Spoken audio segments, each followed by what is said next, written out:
It's Clark and Perry on the case. Da-na-na-na. Clark and Perry. Do what it takes. Da-na-na-na. Clark and Perry. Investigate. The activities and interests of local artists in the Windy City's finest throughout both Lethbridge and Medicine Hat, Alberta. Available on TELUS, Optic TV, On Demand, VidFlex, YouTube, and more for limited time only. Terms and conditions apply. Da-na-na-na. So now you can go in and fill in between. And if it bleeds into the cloud, that's totally okay. And it's fine, because we're going to go back and refluffify those. Okay, perfect. I feel like I might have to go back and deepen the blue of my mountains. Yeah, like I have. and you might, and you can create a few new shapes if you need to. That's fine too. But then you'll be able to see where your clouds are. Right. It's hot up here. It sure is getting warm up here as well too. I know, and I had the air conditioner going. I might have to just that's okay. That's put okay. it on my phone again. And Is heating, cooling, like what are the proper storage conditions of acrylic paints? Probably shouldn't be too hot, that's for sure. Yeah. I mean, acrylic paints are basically plastic, right? Mm-hmm, mm-hmm. So no, you don't want it too hot. My basement is probably more perfect for painting, but I'm not used to painting down there yet. So one step at a time. I know some people, when they kind of delve into their art, are more of the environmental type of artist as well too. They feel like they also not only need to have been there, but to also feel like they're there again. Yeah. Well, I like, that's why I guess we're cooking tomorrow, because to me, painting is a lot like putting all your love and stuff into the work, right? Mm-hmm, and I know that sounds goofy, but cooking is like that too. I mean, if something tastes good, I mean, my mother-in-law always said, well, that's because you're just putting all your love into the food, right? And people can taste that. I think painting is the same. I feel the same. Okay. Good. Well, I'm liking this so far. Okay. Liking this. Good. Okay. I think I got a little bit more sky to go, and then I'll darken up these as well too. Sounds good. And if you like it a little bit darker, you can add a little bit more cyan at the top, because like your sky is actually darker at the top than it is. And if one technique you could do is you could paint like wet on wet. And so if I take a little bit of white now, and this is wet, and then I add it in there, that's when you can kind of smear it in there, like that. Do a few whooshy things. Just to kind of give that more airy-like feel. Yeah. Put a little darker at the top, and then you can just go back in there with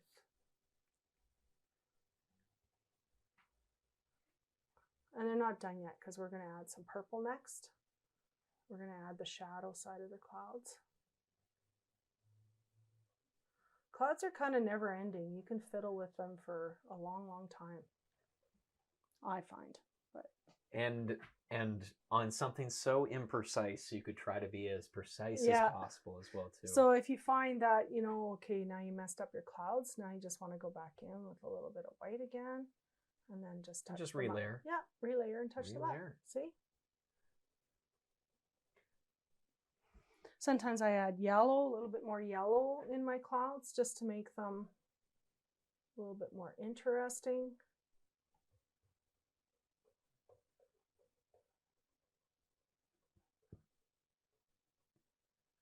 There. Now at least you can see what you're supposed to be doing. Exactly. Right? Oh, I think I'm going to do another layer of yellow just over here. If you've lost some, just go back. Ooh.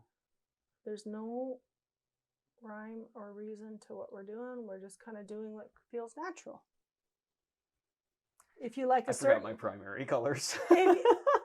I made green accidentally. Did you? Okay, well, if you've made that, then you can use your green on the bottom part here. Oh, perfect. Yeah. Because we're going to no mistakes, happy accidents. Yeah, no mistakes. At least in my case. Yeah. Well, Bob Ross did a lot for the painting world, right? Because when you watch some of his stuff from, the 70s, that was a revolutionary thing for him to do live painting on public TV. Well, just like Julia Child did with cooking, right? Nobody did that. Yeah, nobody. It's like, who is this guy that's doing this? And then, and it was like, oh, you turn on TV, there's Bob again. Like, here's Bob. But for doing it so long as well too, you've become a sensation that the world knows Yeah, and will know for quite generations yeah, exactly. to come. And you know, I had to laugh because my kids, you know, when they were in high school, then they would have all their friends over, and I went downstairs, and what were they doing?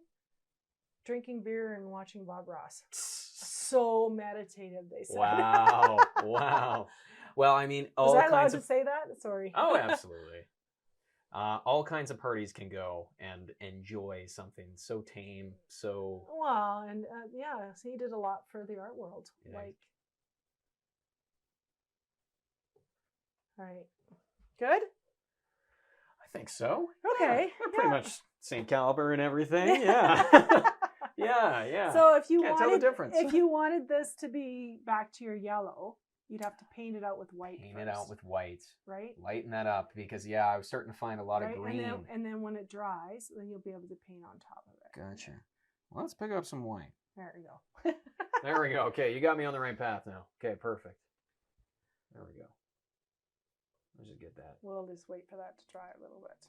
That's okay. I still got plenty of green. We can move on to we those can use grasses too. We can do the grasses next, and then let that dry a little bit, and then we're going to go back in with a little bit of purple. Excellent. There we go. So, and sometimes, you know, the clouds have different areas that are, you know, a little bit darker depending on where the light hits. So if you wanted to darken like a little bit of your clouds, I'm just kind of going to go in here and very lightly. Well, I can now see kind of that shadow start to pop out of yours because it's very like you start off at the back of the corner and then you work your way towards here where the sun, I can tell with your arrow, is supposed to be. Yeah. I'm remembering things. There you go. So and acrylics are fun because when things are a little bit wet, if you paint on top of it, it'll, you know, bleed in there a little bit, which is makes kind of a nice effect. See, even I've got something green on my brush. It's all about the green, I guess. We're meant to paint green now. Supposed to. Supposed to. Add a little bit of shadow for what I got on my brush. And so for the green, we're going to mix the yellow and that process. Just the blue. See, you had white in yours, so that's why your green is such a light green. So if you just mix the blue and the yellow, mix it up here. Blue, yellow. Then you'll make so if you want a darker green, you just add a little bit more processed cyan. Right. Yeah. See, so start with that. Okay. And then if you want to just dip a little into your medium cup. Okay. Just the brush or mix it in with the palette too? You can do it both ways, so you can mix it in. So if you want it super light and you want some of that orange to show through, then so now you can see I mixed it lighter, right? Yeah, so now it's a little bit more transparent and that orange will show through. Ooh, I'm really liking this green that I got going on right now. So once that dries, then I'll judge if I need to go back in and add a little bit. And so I'm just basically painting within the lines, right? Okay. So that my road shows up. That pesky fly that's in here is driving me crazy. He thinks there's food. I know. Just all of a sudden. We got some beautiful grasses out here. And my dog's probably not very happy down there because she thinks a fly is like a bee, or a wasp because she was bit last summer. Oh no. Yeah. Just had a poor experience. Every time there's a fly in the house, she's running for cover. All right. Look at that green. Well, it's better than a cat running away from a mouse. It is, yeah, exactly. Yeah. And then since we have our green mixed, we can add a little bit of white to that so it covers better. Could do a couple things actually.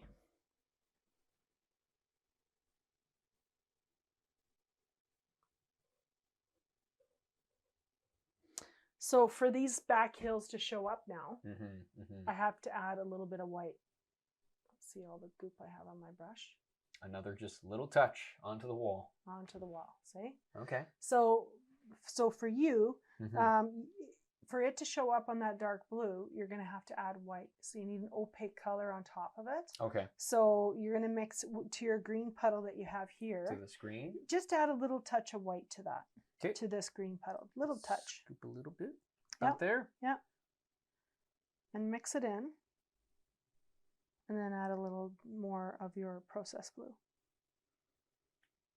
Scoop a little bit there. Yeah, if you wanted to get real crazy, you could add a little touch of magenta. If you wanted it to be more green, you add a little bit more yellow. Let's add a little bit of Yeah, red. I haven't used this magenta. yet. That's Magenta. Just add a little touch in a corner and see what it does.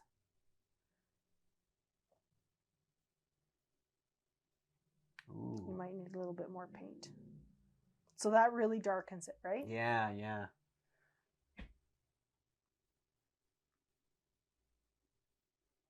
Very nice. Okay. So if you wanted it darker, you add a little bit more. If you wanted it more green, you add a little bit more yellow. So it's easy to play with these colors, right? And easy to correct them. And they all work well together. So now when I put a stroke on, it's opaque, so you can't see through it. And I'm going to put in my shrubbery. I see. We're putting in our shrubbery. However you want to do it. I had a chance to do trees last time. They didn't turn out as well as I thought they would. Oh yeah, trees are easier, aren't they? These are my favorite. Yeah. You just kind of vague brush strokes showing off the shrubs. So I know these aren't as dark as what's in the photo, but once it dries, it's going to really I could go back with a blue glaze on top and darken them. See? So you can very easily control your colors this way, which some direct painters don't like because it's not as natural as painting in the wild. Yeah. But it all depends on just how you learn how to paint. I learned to paint this way, so it comes more naturally to me. And I like the excitement of layering that color and finding, I can make that darker. And really seeing it pop out eventually at some point, right? Yeah. Very opaque, but I'm liking that. Okay. So yours are separate. Let's connect them a little bit. Okay. Okay. Let's just kind of connect them. So yours almost looks gray on there. Yeah, I was actually going to say, I think I'm liking your green a little bit better. Right? You made gray, which is good.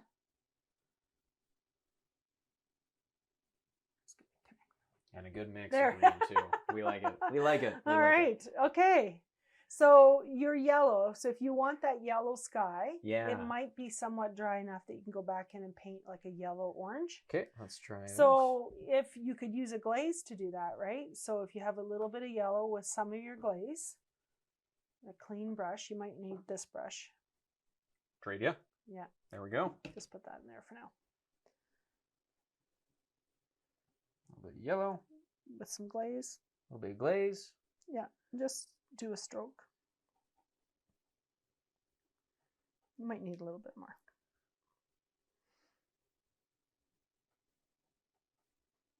Okay. Ooh.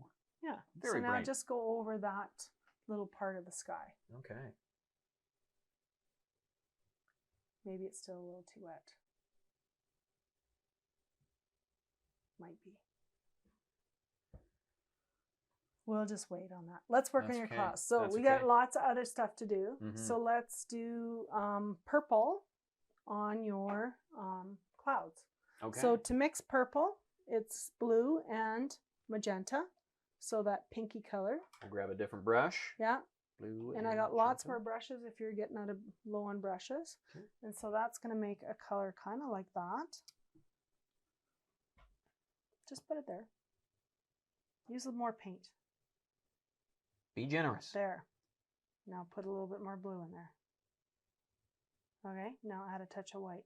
Doesn't matter which white. Let's do this one. I haven't touched this one. There we go. Look at that. Magic.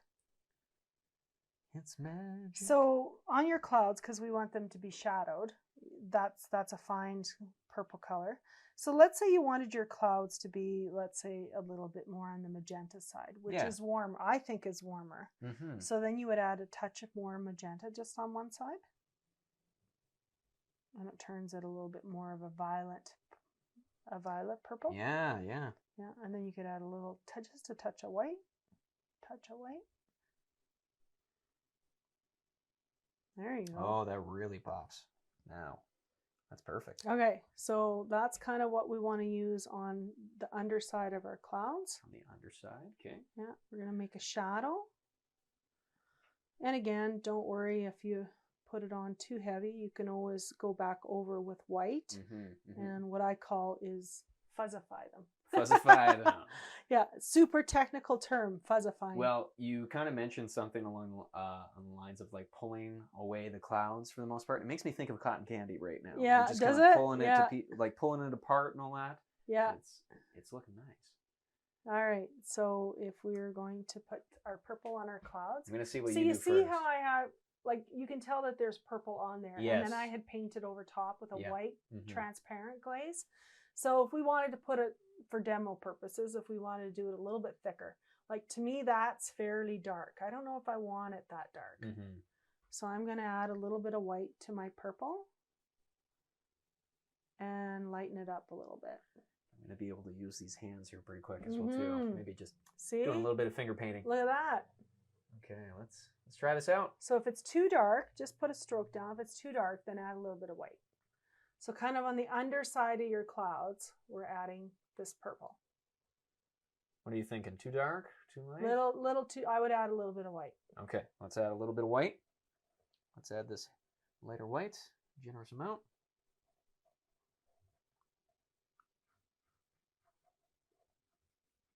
I'm going to paint mine in there super quick, and then I can show you the next step so we don't run out of time.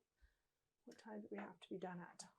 Oh, honestly, I could be doing this forever, but viewers are going to be tuning in for only an hour. Yeah, only I know, an hour. I know. We're going to lock this up, Yeah. okay? Right. No, how long does it typically take you to do something like this? Wow. The mini masterpieces. The mini masterpieces, we did them in 2 hours. Really? Yeah. It's But to do this one, I'd come back the next day and then I would go back in and glaze. So this is looking pretty much all the same, which I probably don't like. But until it dries overnight, I can't really tell. Yeah. Right? You kind of just work with what you know. Yeah. For the time being. Yeah. So this is wet. Like if I wanted to work this in a little bit and lighten it, this is called wet on wet, right? Sometimes I kind of glob the paint. You can use your other brush too and go back in with the blue and then really smear it. I like as well too. It's not necessarily like very straight lines. It's still kind of just following whatever fluffifying you just did before. Yeah, you're fluffifying. So then I would probably go back in with my white brush after I had that in there, and then I would just go back in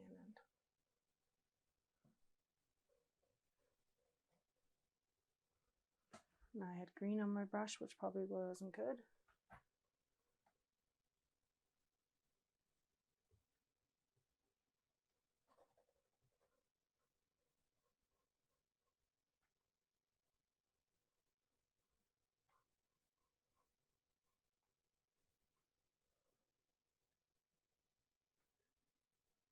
So if this takes you typically 2 hours, what is the longest painting that you... Oh, depends. You know what? 10 years of experience just exhumed out of that. Yeah, for me, they don't always go the way I want. I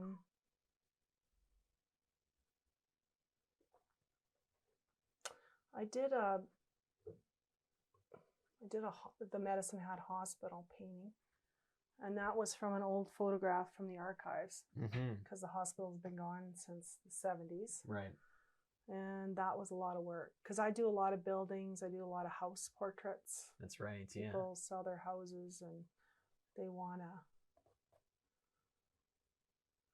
it's memories, right? Some people don't care about the physical space. I get too attached to places, I guess. That's probably why I started painting that stuff. That's looking lovely. Mine's Well, you haven't gone back with your white brush, like right. Yeah, that's right. It. Okay. So, and sometimes it's pressure, right? Like I'm just doing this for this side of clouds. I'm doing this really lightly going in here. No, that's okay. I'm learning so much as well too. Just having the experience of layer painting for the first time. This has been very, very informative, at least in my perspective. I'm winning still. You're winning. You're a winner. Yeah. You know, and sometimes when you're painting like this, it's like the painting is done and, you know, you fiddle way too much. I'm sometimes more of a fiddler than I definitely like find that myself than too. I like to admit. So, Yeah. I mean, and I shouldn't, and I should just stop, and I don't stop. And then I end up having to paint more because I don't stop. Yeah, I find for myself, so I draw, like, or I should say, I paste stamps on a computer program to make geographical, like, provinces and all that stuff, to make maps for fun. I just, for me, I find how a mountain and where the river gets developed just very interesting to me. Like, what does that look like? How can you imagine this to work out? And then what would it be like for people to live there? So I do a lot of stuff kind of online, and blending is such a key feature to me that I spend hours and hours and hours just doing that. See, so you understand my pain. Yeah, yeah. It is very real and very there. It's a real issue. So my cloud, I made it a little bit bigger in the middle. Right. Okay. So that's the nice thing about this white opaque paint. So if I can show you on yours. Yeah. Please feel free.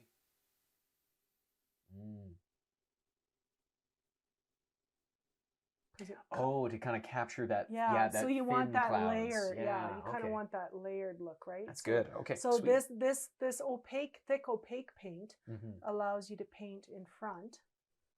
It comes in front. It'll come forward then, and you can do that in a few spots, and it looks a little bit more realistic. That's nice. Yeah. Yeah. Good tip, hey. So you know, we're not leaving all of that purple show through, right? Covering a lot of it up, but it's going to you're going to see those tones kind of from underneath. So you can see how thick this is now. Yeah. Right? That makes so much sense. So the more I put thick paint on my picture, canvas, you'll see in some of these, the more that draws your eye in. Right. So if I wanted people to see this end of this road, and in my painting, I kind of did a weird thing, and I got the cloud light kind of coming down, but yeah. You know, it's kind of hit you over top of the face sort of thing, as my mentor would say. Yeah. But I don't know. It's not a photograph, so it's kind of what I want to express, right?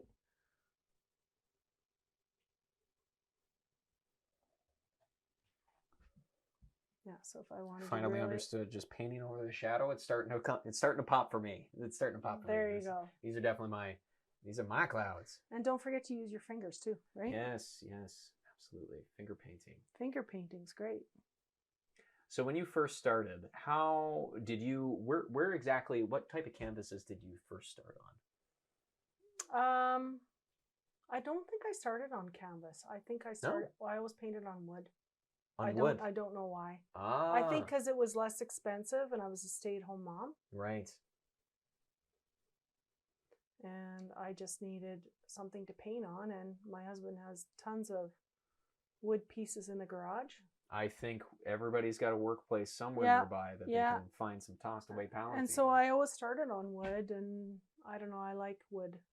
I like the canvases too, now that I'm used to them a little bit. Well, it's nice to have something very structured, very kind of just there for you. Yeah, rather than drawing your own lines. Yeah, here. So now I'm adding a little bit white and yellow in here. Oh, I think we got this dried a little I'm just doing what I think I like.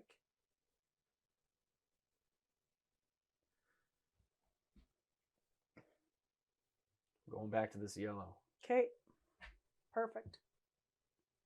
Lining it with some white.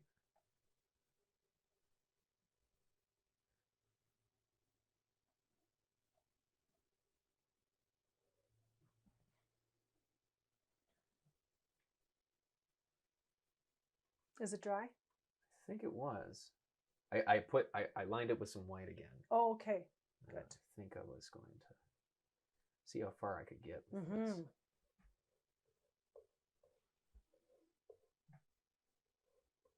And I have to remember that painting is supposed to be fun and relaxing. And sometimes I kind of went through a real dip, and I was too hung up on all those rules that I was learning, and I wasn't painting.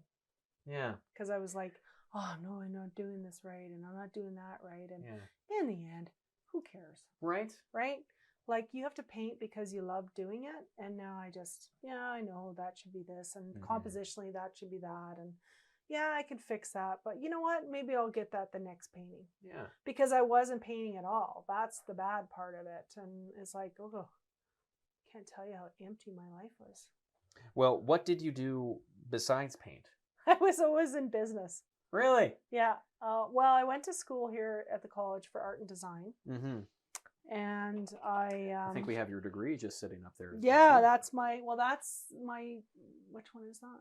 Oh, I went to U of C. I did art and design, which was way back when nobody had computers and we did everything by hand. All the, and you would go and work like at a print place or an agency. And then shortly after that, when I went to U of C and got my degree, in our last 4th year, they had a class that was computers. But the teachers didn't know how to run them. The students didn't know how to run them. Like, it was basically a freebie class, the Wild right? West Because of it was classes, a Wild West of classes. Yeah, exactly. So there we go. Just add a little bit of color there. There, good. The only thing I would fix is this little line right here. I'd make something like a more of a cloud there. Yeah, okay. I would maybe do the thick part like I did here. Maybe do it on that part there, and then that could be your big cloud. Right here. Okay. Okay. Yeah. Let's grab some white. Yeah, so I went to U of C, but I never painted. Mm. I did photography and printmaking. And printmaking? Yeah, like etching and lithography, which is the big marble stones that you grind down. Lithography. One more time for me. Lithography. Lithography. Yeah, so you use big slabs of stone. Yeah. And it's a chemical reaction in order to print. So you have to use a whole bunch of chemicals, and then you put the paper on, draw basically on the stone. Yeah. And then it's always reversed, right, when you pull it off. So I've never. Wow, that must have been very interesting at the time. You know what? I loved it. Yeah. Because when I first started, I took my first class here at the college, and you have these huge stone grinders that you use to level out your stone and take your image off. And you'd have to grind, like, honestly, for 2 hours to get it back, like, down the level so that you could redraw something else on it. Just to get to it. And when I took my first class, I thought, what am I doing? Like, this is so boring. But after a while, it was very meditative, and that was my favorite part of things, right? printmaking was the grinding of the stone, which is odd. But so I never painted. Huh. I only painted here at the college. I took one class. Got it. Got it. Got it. And so I got a job. I stayed home for lots of years with my kids, but I worked at the credit union when they were all independent, and I was their marketing coordinator because they thought I had a fine arts degree. I could do marketing, which is totally different. Of course, you must always advertise for yourself, right? Exactly. It's the same story but with it us. was good. It was a good job, and it paid well. And then when my husband started working out of town, then I had to decide if I was going to stay working. Yeah. Or what I was going to do, or put my kids in daycare. And back then, not a lot of people put their kids in daycare. It was a really tough choice because we grew up in the generation of mom stayed at home, right? Yeah. My mom stayed at home. So, and Terry's mom, bless her soul, she really didn't want me working and while Terry's away. And it was a right decision because your kids always need one stable parent. They always do, right? And they need somebody around. And they need somebody around. Just kind of lean on and do. Exactly. Yeah. Okay. I'm going to make this a little bit more green. My shrubs now. I'm going to look to see more of what you're doing as well, too. This is looking very nicely blended. Well, my shrubs need to be, like, darker. But now that it's dry, I can go back in and kind of add that green touch to that. Because they're not looking super green, right? So now I just remixed, and I'm just gonna go over this a little bit. I'm interested. And I'm not gonna paint every little thing, right? I'm just gonna paint. So I'll wait for that to dry. And so this technique, you kind of have to wait for things to dry in between. So now the green really pops. It really helps when you're doing an interview at the same time. Yeah, as well, too, to kind of balance out the time that you it's hot. Gotta be painting. Sorry, it's hot up here. Oh no, that's okay. I thrive in the heat personally. Okay, good, good. So let's say you wanted these to be darker still. Like sometimes I go in and paint purple, but we won't do that tonight. You can paint all sorts of colors. You can do a dark blue glaze on them. You could do a purple glaze and then repaint them green. Right. All sorts of things, but for simplicity, we'll do that.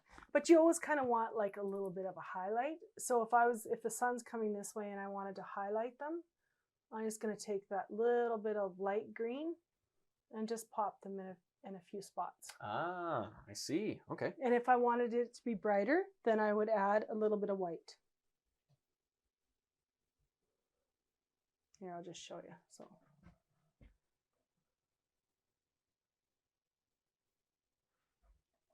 Maybe a little bit. I got too much glaze. So then it's always a, do I want it to cover up or do I want it to show?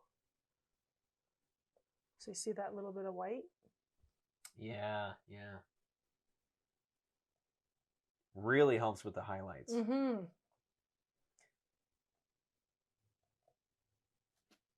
And maybe you don't want this thing. Lately I've been painting up and down a lot. I don't know why.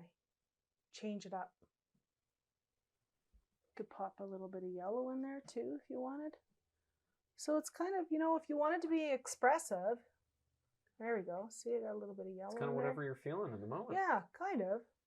You don't want them to be all the same. That's boring. Yeah. Right, maybe there's a highlight there. Huh.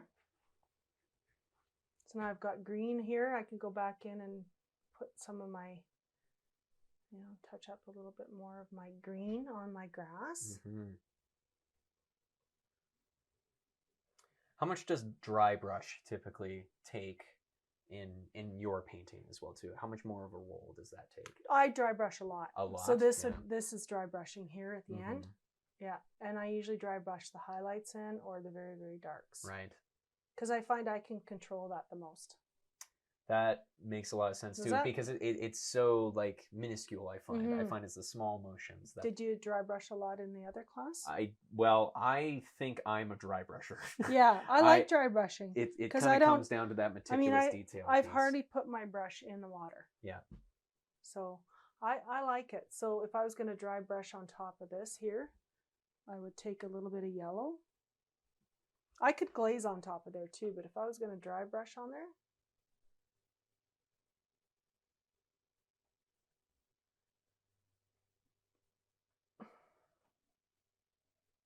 kind of want it to look like my painting a little bit. I have another trick I can show you.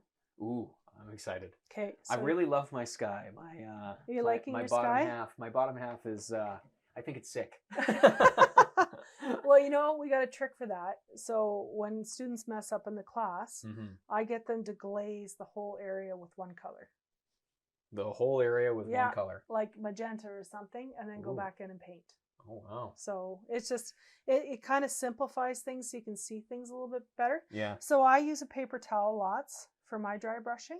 So I mix the color that I want, or, I got a hue of green here. So I'm going to mix, and then I'm going to take a lot of it off of my brush. And then I'm going to skim.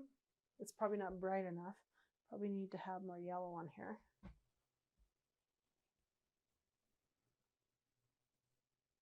And then I'm just going to kind of skim that in.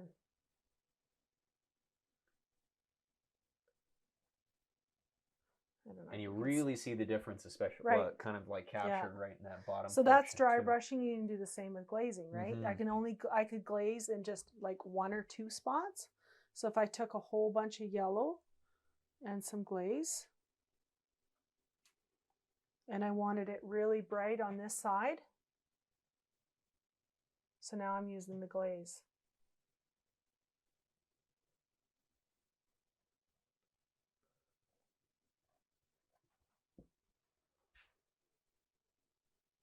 Because I can always go back in and dry brush the bottom, right? Like on this one, I put that blue back in there.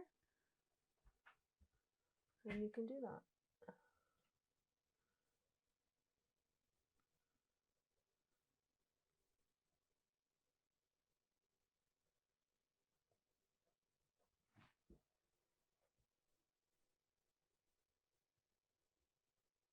Oh, got a little smidgen of blue as well too during my mixing.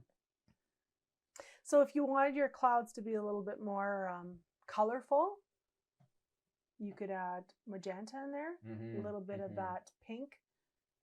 which I probably did in that painting. Or I left just the magenta showing through a little bit more from when we first painted, from when we first started. Right, yeah. Right? I feel like I got a little bit of catching up, but I really love the blending that you've been doing with this orange here. Yeah. That really pops out. I'm just going to put a little bit of orange in there.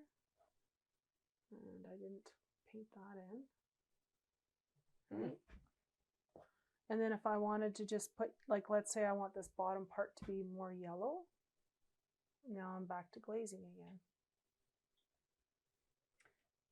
And it's fast movements to kind of see you work as well too. It's just kind of real quick, boom, mix, glaze, boom. Yeah.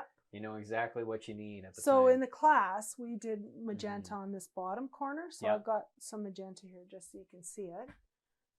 And this kind of darkened this, right? So it gives you that orangey glow look.